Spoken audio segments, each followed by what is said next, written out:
Welcome to political కార్డర్. ముందుగా highlights చూద్దాం. గొప్పల కోసం తిప్పలు, టార్గెట్ చేరుకోలేక పడరాని పాటలు, గంటా గుడిలో అవంతి మోత, జాంతానై అంటున్న జానారెడ్డి.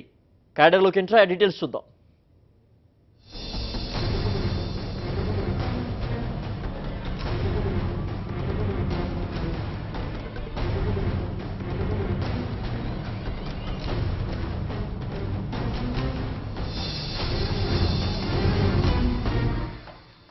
మంచి స్నేహితులుగా ఉన్న వాళ్ళు ఇప్పుడు బద్ద శత్రువులుగా మారుతున్నారు. ఒకరిపై ఒకరు పైచేయి సాధించేందుకు ఒకరి గుట్టు ఒకరు బయట పెట్టుకుంటున్నారు. విశాఖలో చోటు చేసుకుంటున్న అధికార పార్టీ నేతల రాజకీయం చాలా మందికి కొత్త విషయాలు తెలియజెప్తోంది.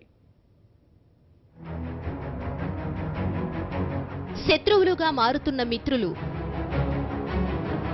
మొన్నటి వరకు ఒకే గ్రూప్గా ఉన్న మంత్రి గంటా, ఎంపీ అవంతి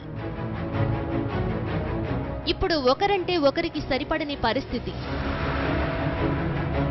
ఆర్థిక, రాజకీయ లావాదేవీలే విభేదాలకు కారణమని గుసగుసలు.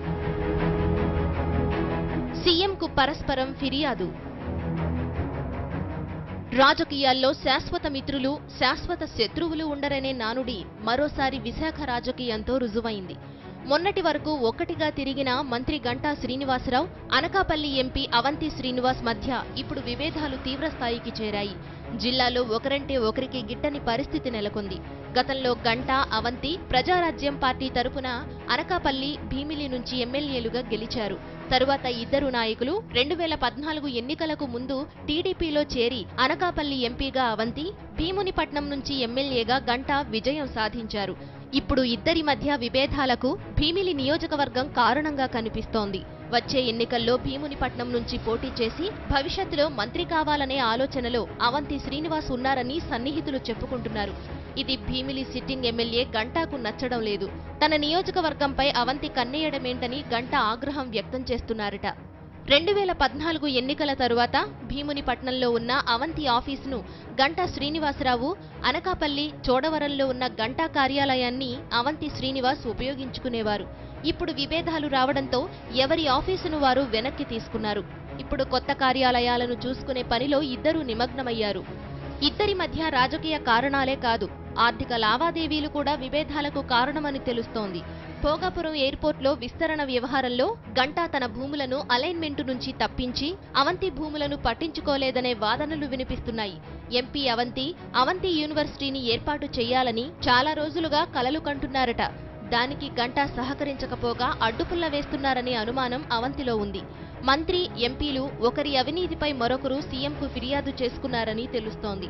ఈ మధ్య కాలంలో గంటా బ్యాచ్ విశాఖలో 1000 కోట్ల భూకుంభకోణానికి పాల్పడిందని అవంతి ఫిర్యాదు చేస్తే, ఎంపీగా అవంతి కూడబెట్టిన భూములు, పదవి అడ్డం పెట్టుకుని తన విద్యా సంస్థలను బలోపేతం చేసుకుంటున్న తీరును చంద్రబాబుకు గంటా శ్రీనివాస్ పూసగుచ్చినట్టు వివరించినట్టు సమాచారం. అన్నట్టు ఇద్దరు నాయకులు ఒకే సామాజిక వర్గానికి చెందినవారు కావడం విశేషం. Swami Naidu, senior correspondent, Vijayawada. సభ్యత్వ నమోదు విషయంలో విధించిన టార్గెట్ తెలుగు తమ్ముళ్లను ఇబ్బంది పెడుతోంది. బలవంతంగా సభ్యత్వం ఇప్పించడం ఎలాగా తెలియక జుట్టు పీక్కుంటున్నారు. తెలివైన వాళ్లు ప్రభుత్వ పథకాల లబ్ధిదారులను బెదిరిస్తూ తమ టార్గెట్ పూర్తి చేసుకుంటున్నారు. టార్గెట్తో ఇబ్బంది పడుతున్న తెలుగు తమ్ముళ్లు. సభ్యత్వం నమోదుపై టార్గెట్ విధించిన చంద్రబాబు. నియోజకవర్గం ఓటర్లలో 15% సభ్యత్వం చేయాలని ఆదేశం. ప్రభుత్వ లబ్ధిదారులకు బలవంతంగా సభ్యత్వం. టార్గెట్ కోసం సొంత డబ్బు కడుతున్న నాయకులు. లక్ష్యం పూర్తి కాకపోవడంతో 2 సార్లు గడువు పొడిగింపు. సభ్యత్వ నమోదు తెలుగు తమ్ముళ్లకు చుక్కలు చూపిస్తోంది. పార్టీ నాయకత్వం ఇచ్చిన లక్ష్యాన్ని చేరుకోలేక అంతా ఢీలా పడుతున్నారు. ఈ సంవత్సరం పార్టీ సభ్యత్వం 70 లక్షలకు చేరాలని టీడీపీ అధ్యక్షుడు చంద్రబాబు పార్టీ శ్రేణులకు సూచించారు. గతంతో పోల్చితే ఇది 15 లక్షలు ఎక్కువ. ప్రతి నియోజకవర్గంలో ఉన్న ఓటర్లలో 10 నుంచి 15% మందిని పార్టీ సభ్యులుగా చేర్చాలన్నది చంద్రబాబు ఆలోచన.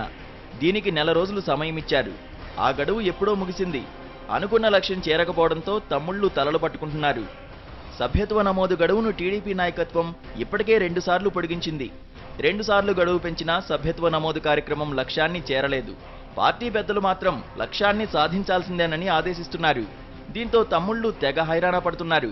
దీంతో బలవంతంగా పింఛన్దారులు, డ్వాక్రా మహిళలు, ప్రభుత్వ లబ్ధిదారులతో సభ్యత్వం నమోదు చేయిస్తున్నారు. పార్టీ సభ్యత్వం తీసుకోకపోతే ప్రభుత్వం నుంచి వచ్చే పథకాలు రావని బెదిరిస్తున్నారు. కొంతమంది నాయకులు చంద్రబాబు మెప్పు పొందేందుకు కొత్త ప్లాన్లు వేస్తున్నారు.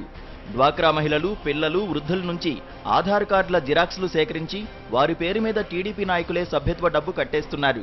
సభ్యత్వానికి టార్గెట్ పెట్టడంపై తెలుగు తమ్ముళ్లు పెదవి విరుస్తున్నారు. Swaminaidu, senior correspondent, Vijayawada. అనుకున్నదొకటి అయినదొకటి అన్న మాట శ్రీకాకుళం జిల్లాలో ఓ జంపు జిల్లాని ఎమ్మెల్యేకు సరిపోయింది. ఇంటి పక్కనున్న ఇసుక గుట్టలను గుట్టుగా అమ్మేసుకోవాలని ఈయన గారు అధికార పార్టీ పంచన చేరారు. తీరా చేరాక ఆయన గారికి చుక్కలు చూపిస్తున్నారు టీడీపీ నాయకులు.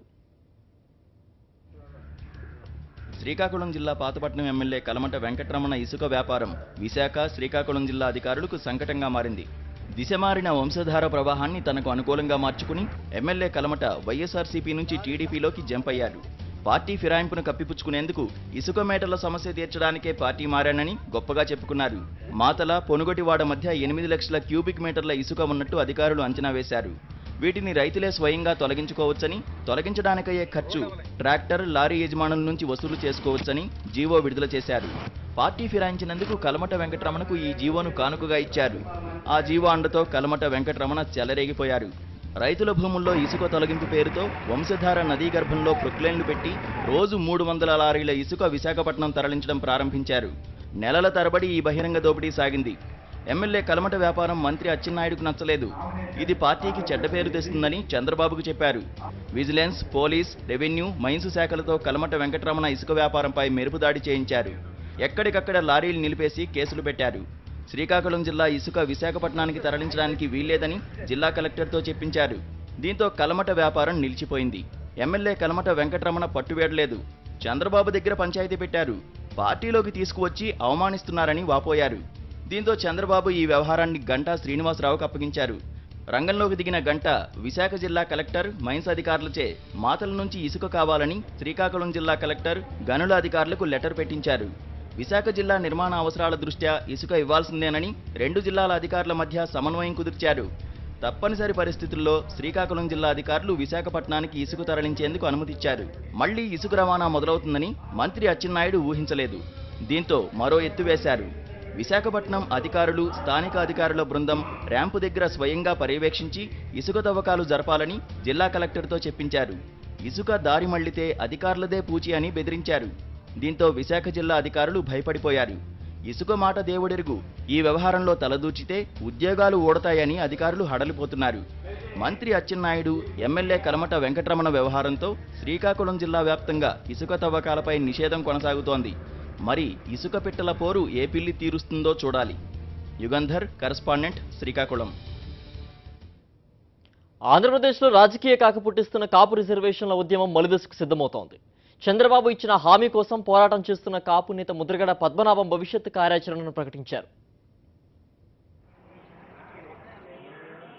కాపులను బీసీల్లో చేరుస్తామని ఎన్నికలకు ముందు చంద్రబాబు ఇచ్చిన హామీ అమలు చేయాలంటూ మలిదశ ఉద్యమానికి ముద్రగడ పద్మనాభం శ్రీకారం చుట్టారు. 4 దశల్లో ఉద్యమాన్ని నిర్వహించేందుకు కార్యాచరణ రూపొందించారు. ఇప్పటి వరకు కిర్లంపూడికే పరిమితమైన ముద్రగడ ఉద్యమం ఇక కాపు జేఏసీ ఆధ్వర్యంలో రాష్ట్ర వ్యాప్తంగా విస్తరించనుంది. తాజాగా రాష్ట్ర వ్యాప్తంగా కాపులంతా రోడ్లపైకి వచ్చి నోటికి నల్ల రిబ్బన్లు కట్టుకుని గరిటె, కంచాలతో నిరసన తెలపనున్నారు. అలాగే ఈ నెల 30న కాపు రిజర్వేషన్ల కోసం ఏపీలోని 175 మంది ఎమ్మెల్యేలకు వినతి పత్రాలు అందజేయనున్నారు. జనవరి 9న కొవ్వొత్తుల ర్యాలీ నిర్వహించనున్నారు. జనవరి 25న కాపు సత్యాగ్రహ యాత్రను ముద్రగడ ప్రారంభించనున్నారు. నవంబర్ 16న రావులపాలెం నుంచి అంతర్వేది వరకు జరగాల్సిన కాపు సత్యాగ్రహ పాదయాత్రకు చంద్రబాబు సర్కార్ పోలీసులతో అడ్డుకట్ట వేసింది. పాదయాత్రకు వెళ్లకుండా 2 రోజుల పాటు హౌస్ అరెస్టు చేశారు. ముద్రగడ పాదయాత్రకు వ్యతిరేకంగా రాజమండ్రికి చెందిన బీసీ నేత మేడా శ్రీనివాస్ హైకోర్టును ఆశ్రయించారు. పాదయాత్రకు అనుకూలంగా కోర్టు తీర్పునివ్వడంతో ముద్రగడ శిబిరంలో ఆనందం వ్యక్తమైంది. సుప్రీంకోర్టు మార్గదర్శకాల ప్రకారం యాత్రకు అనుమతి తీసుకోవాల్సిందేనని పోలీసులు మెలిక పెట్టడంతో ముద్రగడ పాదయాత్ర వాయిదా వేసుకున్నారు. వచ్చే నెలలో నిర్వహించే పాదయాత్రకు కూడా అనుమతి తీసుకోనని ముద్రగడ ఇటీవల జరిగిన కాపు జేఏసీ సమావేశంలో తేల్చి చెప్పారు. మంజునాథ కమిషన్ గడువు ఆగస్టుకే పూర్తయినా ఇంకా చాలా జిల్లాల్లో కమిషన్ పర్యటించలేదు. ఈ క్రమంలో ఉద్యమాన్ని దశలవారీగా తీవ్రతరం చేసేలా కార్యాచరణను రూపొందించారు ముద్రగడ. తమ ఉద్యమానికి మద్దతు ఇవ్వాలని బీసీ నేతలు కుడిపూడి చిట్టబ్బాయి, పిల్లి సుభాష్ చంద్రబోసును ముద్రగడ కోరడంతో కాపు ఉద్యమం ప్రత్యేకత సంతరించుకుంది. మరి కాపుల మలిదశ ఉద్యమానికి చంద్రబాబు సర్కార్ ఎలాంటి అడ్డంకులు సృష్టిస్తుందో చూడాలి. కేసీఆర్ పొలిటికల్ కమెంట్ బ్రేక్ తర్వాత చూద్దాం.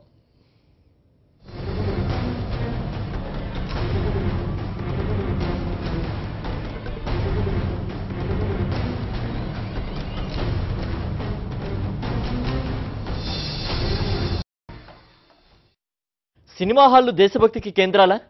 సినిమా ప్రారంభంలో జాతీయ గీతాలాపన ద్వారా ప్రజల్లో దేశభక్తిని పెంపొందించడం సాధ్యమేనా? ఒకప్పుడు స్వచ్ఛందంగా జరగాలని చెప్పిన సుప్రీంకోర్టు ఇప్పుడు తప్పనిసరిని ఆదేశించింది. థియేటర్స్లో జాతీయ గీతాలాపనపై కేసీఆర్ పొలిటికల్ కమెంట్ ఇప్పుడు. సినిమా హాళ్లు దేశభక్తి పరీక్షకు కేంద్రాలా అని జనసేన వ్యవస్థాపకుడు పవన్ కళ్యాణ్ ప్రశ్నించారు. కొద్ది రోజుల క్రితం సుప్రీంకోర్టు జాతీయ గీతాన్ని సినిమా థియేటర్లో తప్పనిసరిగా ప్రదర్శించాలని ఆదేశాలు ఇచ్చిన తర్వాత దీనిపై చర్చ జరుగుతోంది. మన దేశంలో కానీ ఏ దేశంలో అయినా జాతీయ పతాకం, జాతీయ గీతం అనేవి ఆ దేశ గౌరవానికి, ఆ దేశ సార్వభౌమత్వానికి చిహ్నంగా ఉంటాయి. ప్రజలంతా జాతీయ పతాకం చూసినా, జాతీయ గీతం విన్నా వారిలో దేశభక్తి పులకరించడం సహజంగానే జరుగుతుంది. ఏ దేశ పౌరుడైనా ఆ దేశ గీతాన్ని గౌరవించవలసిందే. గీతాలాపన జరిగేటప్పుడు లేచి నిలబడటం ద్వారా దేశం పట్ల తనకున్న గౌరవాన్ని, భక్తిని చాటుతారు. అలాగని ఎక్కడ పడితే అక్కడ, ఎప్పుడు పడితే అప్పుడు జాతీయ గీతాన్ని ఆలపిస్తే దాన్ని అందరూ గౌరవించగలుగుతారా అన్న సందేహాలు కూడా వస్తాయి. ముఖ్యంగా సినిమా హాళ్లలోనే ఈ గీతాలాపన జరగాల? ఒక వినోద కార్యక్రమానికి వచ్చేవారికి సడన్ గా దేశభక్తి పరీక్ష పెట్టడం మంచిదేనా? పవన్ కళ్యాణ్కే కాదు, చాలా మందికి ఈ సంశయం వస్తోంది. గతంలో రెగ్యులర్గా సినిమా హాళ్లలో జనగణమన ఆలాపన జరిగేది, కానీ కాలక్రమేణా అది ఆగిపోయింది. దానికి కారణం గీతం వస్తున్నప్పుడు ఎవరికి వారు హాల్ నుంచి వెళ్ళిపోతుండడమే. ఇక్కడ ఒక వాదన కూడా వస్తుంది, కేవలం సినిమా హాళ్లలోనే దేశభక్తి గుర్తుకు రావాలా? సుప్రీంకోర్టు మొదలు కింది స్థాయి కోర్టు వరకు కానీ, ప్రభుత్వ ఆఫీసుల్లో కానీ ఎందుకు గీతాలాపన జరగకూడదు? కోర్టుల్లో సాధ్యం కాదని గౌరవ న్యాయస్థానం ఎందుకు భావించిందన్న ప్రశ్నకు సమాధానం దొరకదు. స్కూళ్లలో ప్రతిరోజు క్లాసుల ఆరంభానికి ముందు అంతా సమావేశమై జాతీయ గీతాలాపన చేసేవారు.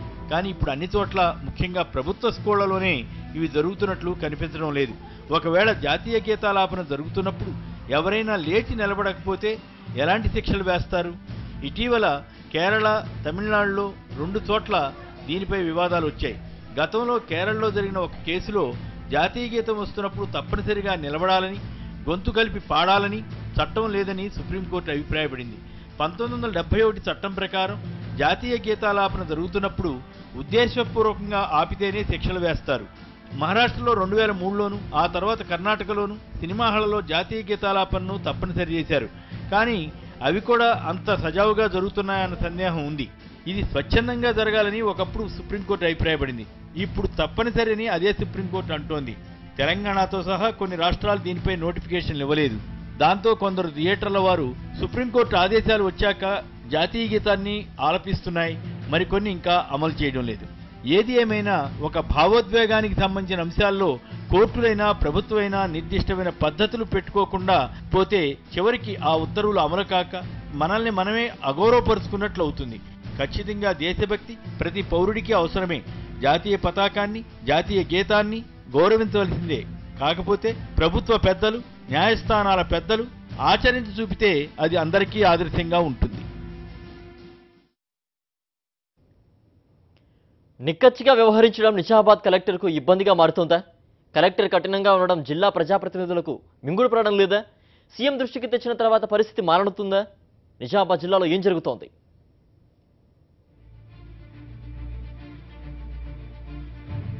నిజామాబాద్ కలెక్టర్ యోగితా రాణా జిల్లా ప్రజాప్రతినిధుల మధ్య కోల్డ్ వార్ సాగుతున్నట్టు కనిపిస్తోంది. ప్రజాప్రతినిధుల నుంచి తీవ్ర ఒత్తిళ్లు వస్తున్నట్టు కనిపిస్తోంది. హైదరాబాద్లో జరిగిన కలెక్టర్ల సదస్సులో ఈ విషయాన్ని కలెక్టర్ యోగితా రాణి ముఖ్యమంత్రి కేసీఆర్ దృష్టికి తీసుకెళ్లడం జిల్లాలో చర్చనీయాంశంగా మారింది. దీన్ని బట్టి చూస్తే జిల్లా ప్రజాప్రతినిధులు కలెక్టర్ మధ్య కోళ్లువారు సాగుతుందనే వాదనకు గట్టి బలం చేకూరుతోంది. కలెక్టర్గా యోగితా రాణా బాధ్యతలు తీసుకున్న కొత్తలో ఎమ్మెల్యేల నియోజకవర్గ అభివృద్ధి నిధులతో చేపట్టే పనులపై నిఘా పెట్టారు. కొన్ని పనులపై థర్డ్ పార్టీ ఎంక్వైరీ చేయించారు. ఎమ్మెల్యేలు తమ నిధులతో ప్రతిపాదించిన పనుల్లో నాణ్యత ఉందా, నామమాత్రంగా పనులు చేసి బిల్లులు డ్రా చేస్తున్నారా వంటి వాటిపై కలెక్టర్ విచారణ జరిపించారు. ఇది చాలా మంది ఎమ్మెల్యేలకు రుచించలేదు. కలెక్టర్ నిఘా పెట్టడాన్ని తట్టుకోలేని ఎమ్మెల్యేలు జిల్లా పరిషత్ సర్వసభ్య సమావేశంలో మండిపడ్డారు. అదే సమయంలో ఇసుకాసురులపై కలెక్టర్ ఉక్కుపాదం మోపే ప్రయత్నం చేశారు. స్వయంగా మంజీరా నదిలో ఇసుక క్వారీలు ప్రారంభించారు. నిబంధనలకు విరుద్ధంగా జరుగుతున్న తవ్వకాలపై చర్యలకు ఉపక్రమించారు.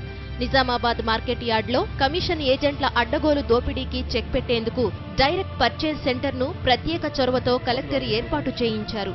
రాష్ట్రంలో ఎక్కడా లేని విధంగా నిజామాబాద్లో మాత్రమే చోటు చేసుకున్న ఈ పరిణామం కమిషన్ ఏజెంట్లు, వ్యాపారులకు మింగుడు పడలేదు. వ్యాపారులు ఏకంగా సమ్మెకు దిగారు. సుమారు 10 రోజుల పాటు కొనుగోళ్లు నిలిపేశారు. ఈ కేంద్రాన్ని నీరుగార్చే దిశగా కలెక్టర్పై నేతలతో ఒత్తిడి తెచ్చే ప్రయత్నం చేశారు. అధికార పార్టీ ప్రజాప్రతినిధులను వ్యాపారులు కలిశారు. పాలనాపరమైన అంశాల్లో కలెక్టర్ ముక్కుసూటిగా వెళుతుండడం కొందరు ప్రజాప్రతినిధులకు నచ్చడం లేదు. ఇందులో భాగంగా ఆమెపై తీవ్రస్థాయిలో రాజకీయ ఒత్తిళ్లు తెస్తున్నట్టు కనిపిస్తోంది. ఈ క్రమంలో ముఖ్యమంత్రి కేసీఆర్ అధికార పార్టీ నేతలకు ఎలాంటి సూచనలు, ఆదేశాలు ఇస్తారోనని జిల్లావాసులు ఆసక్తిగా ఎదురుచూస్తున్నారు. విఘ్నేష్, కరస్పాండెంట్, నిజామాబాద్. తెలంగాణ ప్రతిపక్ష నేత జానారెడ్డి నిర్వేదంలో ఉన్నారా? అధికార టీఆర్ఎస్ నుంచి పెద్దలు జానారెడ్డి అని గౌరవం, సొంత పార్టీ నుంచేమో విమర్శలు జానాను నిర్వేదంలో పడేస్తున్నాయా? ప్రస్తుత రాజకీయాలకు తాను సరిపడననే భావన జానారెడ్డికి కలిగిస్తోందా? తెలంగాణ అసెంబ్లీ శీతాకాల సమావేశాల్లో ప్రతిపక్ష నేత జానారెడ్డి వ్యవహరిస్తున్న తీరుపై ఆసక్తికర చర్చ జరుగుతోంది.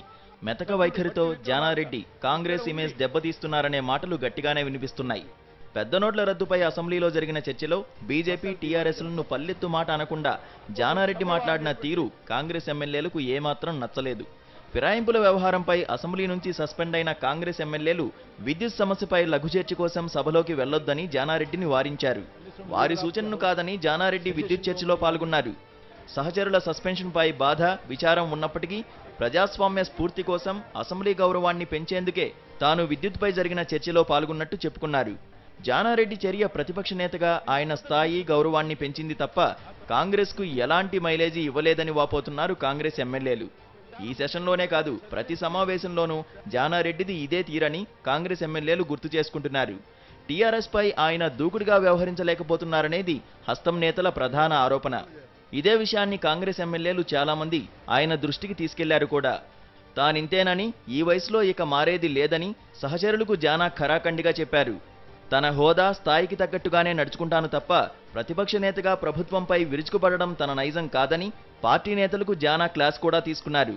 జానారెడ్డి సన్నిహితులు మాత్రం తెలంగాణ రాష్ట్రం ఏర్పడినప్పటి నుంచి ఆయన పొలిటికల్ స్టైల్ మారిందంటున్నారు. ప్రత్యేక రాష్ట్రం ఇచ్చినప్పటికీ కాంగ్రెస్ ఓడిపోవడంతో ఆశపడ్డ సీఎం పదవి దక్కక ప్రతిపక్ష నేత పదవితో జానారెడ్డి సరిపెట్టుకోవాల్సి వచ్చిందని గుర్తు చేస్తున్నారు. మంత్రిగా సుదీర్ఘ అనుభవం ఉన్న జానారెడ్డి కెరీర్లో ఫెయిల్యూర్లు తక్కువే. తెలంగాణ ఉద్యమంలో ప్రధాన భూమికను పోషించిన జేఏసీ ఏర్పాటు జరిగింది జానారెడ్డి నివాసంలోనే. మంత్రిగా ఉంటూనే తెలంగాణ ఉద్యమంలో కీలకంగా వ్యవహరించిన జానారెడ్డి రాష్ట్ర ఆవిర్భావం తర్వాత ప్రతిపక్ష నేతగా మాత్రం ఢీలాపడ్డారు. పోటాపోటీగా మారిన ప్రస్తుత రాజకీయాల్లో తాను ఇమడలేకపోతున్నట్టు సన్నిహితుల వద్ద జానా వాపోతున్నారు.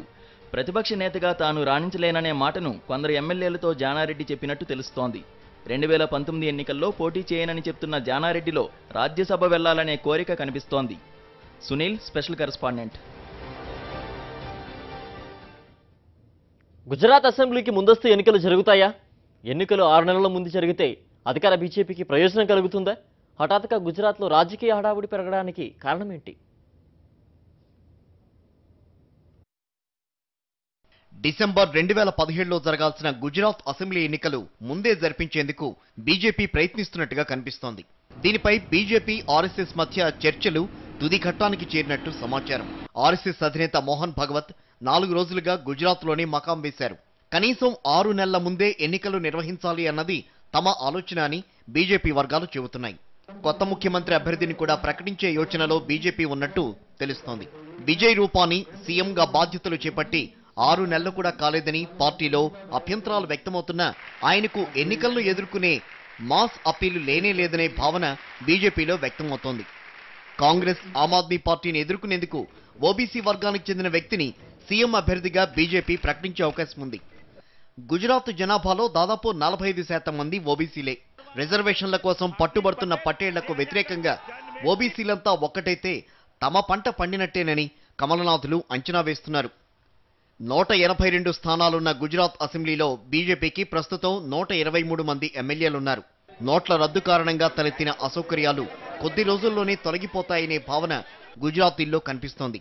అంతేకాకుండా నరేంద్రభాయ్ తీసుకున్న నిర్ణయం ద్వారా నల్లధనం, తీవ్రవాదం రూపుమాసిపోతాయని గుజరాతీలు నమ్ముతున్నారు. ముందుగా ఎన్నికలు నిర్వహిస్తే ఈ సెంటిమెంట్ను క్యాష్ చేసుకోవచ్చు అన్నది బీజేపీ ఆలోచన. మరోవైపు రానున్న రోజుల్లో పటేళ్ల ఆందోళన మరింత ఉధృతమవుతుందనే భయం బీజేపీలో కనిపిస్తోంది. వాళ్లు మరింత బలోపేతం కాకుండా చూడాలి అంటే ముందస్తు ఎన్నికలకు వెళ్లడం ఉత్తమమనే వాదన కొంతమంది కమల్నాథులు చేస్తున్నారు. అంతేకాకుండా ఈ మధ్యే పటేళ్ల నేత హార్దిక్ బీహార్ సీఎం నితీష్ను కలిశారు. గుజరాత్కు రావాల్సిందిగా నితీష్ను ఆహ్వానించారు. హార్దిక్, నితీష్ బంధం దృఢమైతే ఎదుర్కోవడం కష్టమని, ఇప్పుడిప్పుడే చిగురిస్తున్న ఆ బంధం బలపడేందుకు కనీసం సంవత్సరం పడుతుందని బీజేపీ విశ్వసిస్తోంది. మరోవైపు గుజరాత్లో ఆమ్ ఆద్మీ పార్టీ బాగా విస్తరిస్తోంది. పంజాబ్ ఎన్నికల్లో ఆప్కు సానుకూల ఫలితాలు వస్తే అది గుజరాత్ పైన పడుతుందనే భయం కమల్నాథుల్లో లేకపోలేదు. బహుశా ఇవన్నీ దృష్టిలో పెట్టుకునే ప్రధాని మోదీ ఈ మధ్యకాలంలో గుజరాత్లో ప్రచారం తీవ్రం చేశారు. గడిచిన 2 నెలల్లో మోదీ గుజరాత్కు 4 సార్లు వెళ్లారు. త్వరలో జరిగే వైబ్రెంట్ గుజరాత్ సదస్సు గురించి బీజేపీ జోరుగా ప్రచారం చేస్తోంది. వైబ్రెంట్ గుజరాత్ సదస్సుల్లో ప్రధాని చాలా సమయం గుజరాత్లోనే గడపనున్నారు. గుజరాత్లో రాజకీయ హడావిడి బాగా పెరుగుతోంది. త్వరలో రాహుల్ గాంధీ గుజరాత్ వెళ్లనున్నారు. వచ్చే నెల నితీష్ రాష్ట్రానికి రానున్నారు. ఆర్ఎస్ఎస్ శిబిరాలు కూడా జోరుగా జరుగుతున్నాయి. ఇవి political corridor details. Stay tune.